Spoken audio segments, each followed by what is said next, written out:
Ciao everyone, back with me again. Shocking news. As we know, jam 12 siang tadi, Bapak Ketum Erick Thohir melakukan press conference beserta jajarannya.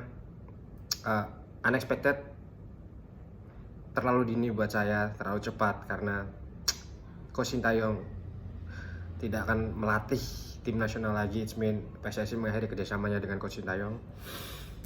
Confirm official, tidak ada simpang siur lagi karena di sosmed hari-hari sebelumnya sangat-sangat campur aduk ya, polarisasi di sosmed itu, dan ini udah clear, semua sudah clear, it is what it is. Yang sudah terjadi itu terjadilah. So apapun itu, kita sebagai fans tetap support, tetap mendukung tim nasional, dan kita juga harus menghormati keputusannya Erick Thohir. I know it's just big gambling, tapi kita tidak akan membahas itu dulu. Kita membahas press conference-nya tadi siang jam 12. So Erick Thohir melakukan statement tadi, memberikan statement. Ada beberapa alasan kenapa PSSI mengakhiri kerjasamanya.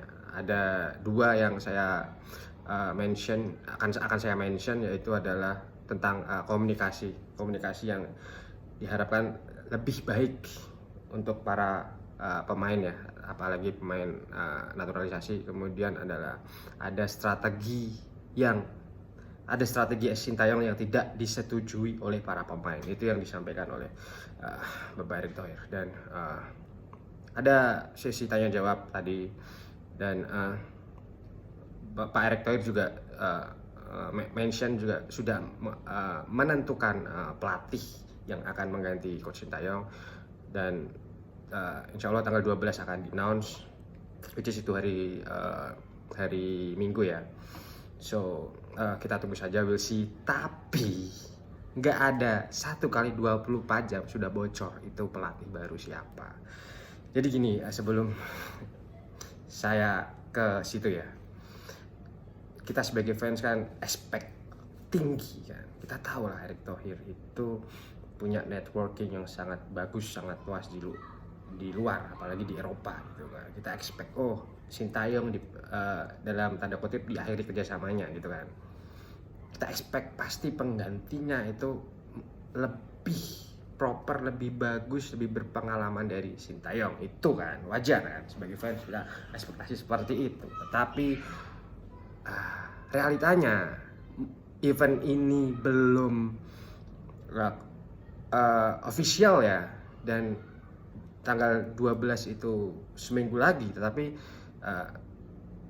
ada akun yang memang kredibel di bidangnya, which is itu Fabrizio Romano, tadi sore mengumumkan announcement kalau Patrick Kluivert, former Dutch striker, itu akan menjadi head coach timnas. Dan di captionnya itu jelas kalau tujuannya adalah untuk membawa timnas itu lolos ke World Cup gitu. So bold statement dan big gambling, perjudian yang sangat-sangat risky untuk Erick Thohir ya, karena saya sebelumnya sudah research CV dari Patrick Kluivert itu sendiri. Beliau lebih berpengalaman sebagai asisten coach, pernah menjadi pelatih striker dari AZ Alkmaar pada saat itu awal manajerial karirnya.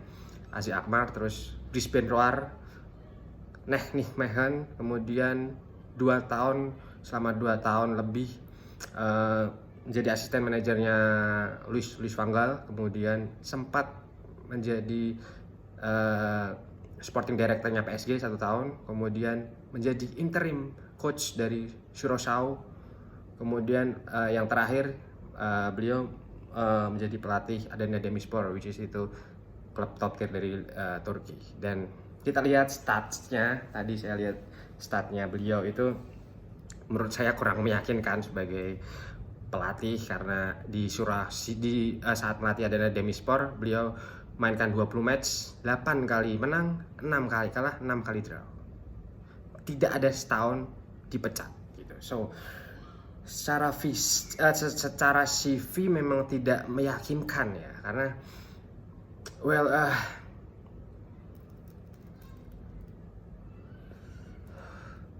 karena kita sebagai fan kan ekspektasinya tinggi gitu loh. Ada beberapa nama, Erik ten Hag, Louis van Gaal, kemudian Giovanni van Bronckhorst yang notabene punya darah Indonesia dari Maroko, habis dipecat dari Besiktas gitu loh. Tetapi I don't know, itu sudah pilihan dari Erick Thohir. Erick Thohir di press conference juga beliau berbicara kalau saat dia pergi ke melawat ke Eropa, beliau melakukan interview dari beberapa coach. Ada 3 coach yang akan diinterview, tapi 2 coach tidak datang dan satu orang itu datang. Kemungkinan itu Patrick Kluivert. Jadi Erick Thohir terkesan dengan kedatangan beliau, kesungguhan beliau untuk pelatih tim nasional. Jadi itu menjadi poin plus Patrick Kluivert untuk menjadi head coach tim nasional Indonesia. Itu yang dikatakan Erick Thohir pada saat press conference. Tapi kita sebagai timnas juga harus fair ya, karena biarkanlah Patrick Kluivert itu bekerja terlebih dahulu. Untuk saat ini kita terlalu dini untuk mengejudge beliau, even itu based on CV-nya gitu loh. Even based on CV-nya tidak terlalu meyakinkan. Ya let him work first gitu. Biarkan beliau bekerja terlebih dahulu. Ada 2 match yang sangat-sangat menentukan nasib Indonesia untuk lolos Piala Dunia. At least kita finish di rank 4 untuk lolos to qualify for the next stage gitu. So 4 pertandingan yang sangat-sangat menentukan, 4 pertandingan yang seharusnya itu seperti final untuk Indonesia. Dan ya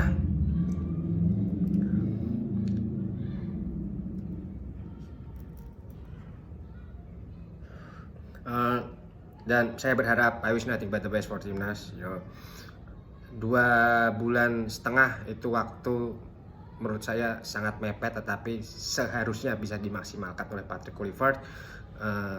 Dan pasti untuk masalah komunikasi dengan pemain naturalisasi itu kemudian tidak ada obstacle.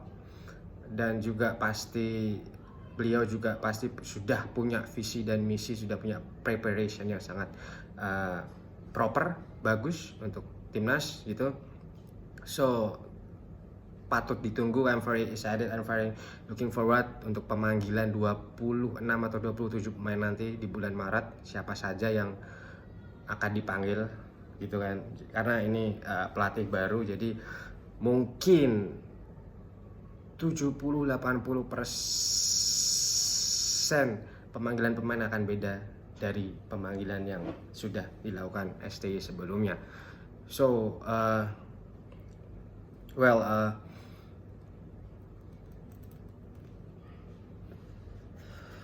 sebelum saya mengakhiri video ini, mungkin gini ya, sedikit curhat ya,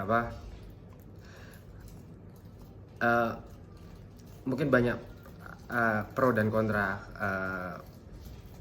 pemecatan STY gitu kan, karena banyak sekali supporter timnas yang mendukung STY gitu kan. Tapi it is the moment gitu loh. Ini momentum timnas untuk bisa lolos ke Piala Dunia gitu loh. Jadi ini turning point-nya, apalagi ada waktu 2,5 bulan untuk preparation buat melawan Aussie dan Bahrain gitu. Jadi it is turning point buat ET juga, perjudian yang sangat besar, big gambling untuk ET. You have to make a decision, no one predict 100% what happen next days, karena there is no guarantee juga kalau STY kita apakah kita bisa lolos Piala Dunia apa tidak, dan juga dengan adanya pelatih baru tidak ada garansi juga kita lolos Piala Dunia gitu kan. Jadi 50-50 gitu kan. Jadi high risk high reward kalau saya bilang gitu loh. Risiko yang besar dan reward yang besar juga yang akan dialami ET gitu kan. Banyak sekali narasi-narasi di Twitter yang mayoritas itu kontra dengan keputusannya Erick Thohir. Sangat-sangat shocking news kalau menurut saya ya, karena sangat-sangat apa ya,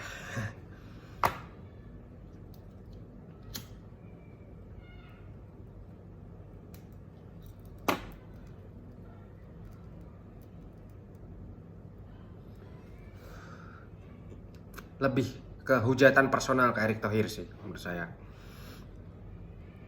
But you know, time will tell. Saya juga tidak bisa memprediksi kedepannya timnas akan berhasil dengan Patrick Kluivert, dan juga apakah malah nanti bertolak belakang gitu loh. Jadi all eyes on Erick Thohir right now. Jadi well,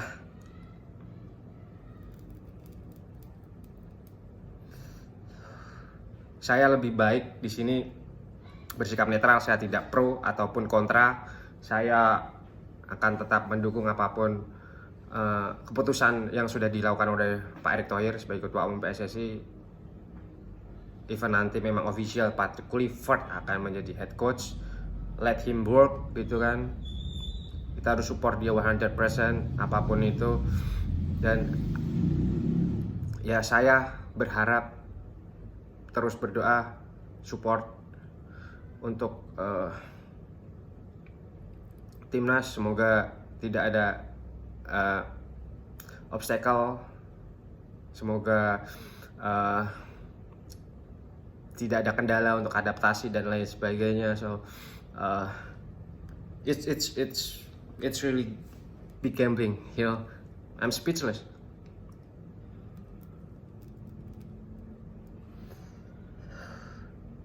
Mungkin ini I don't know.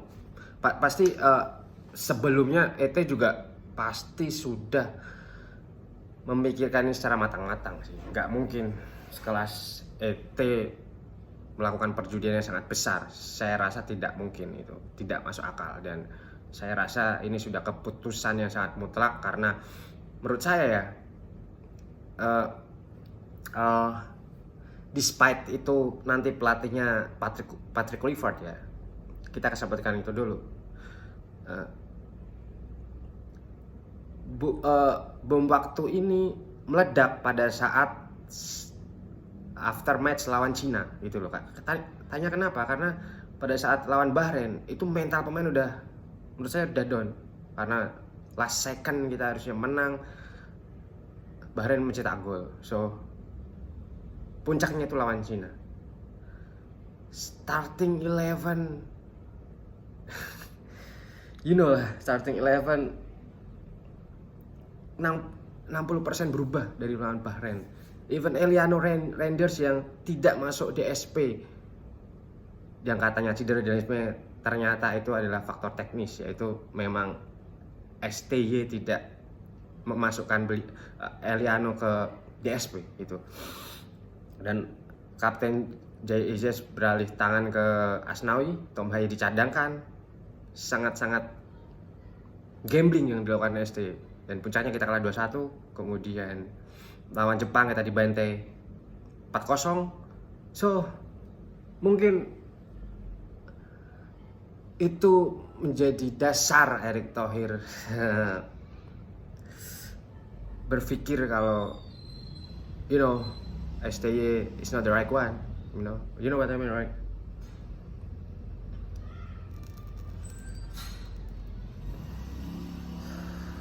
Well, last but not least, I wish nothing but the best for timnas. Selalu support timnas apapun itu yang terjadi.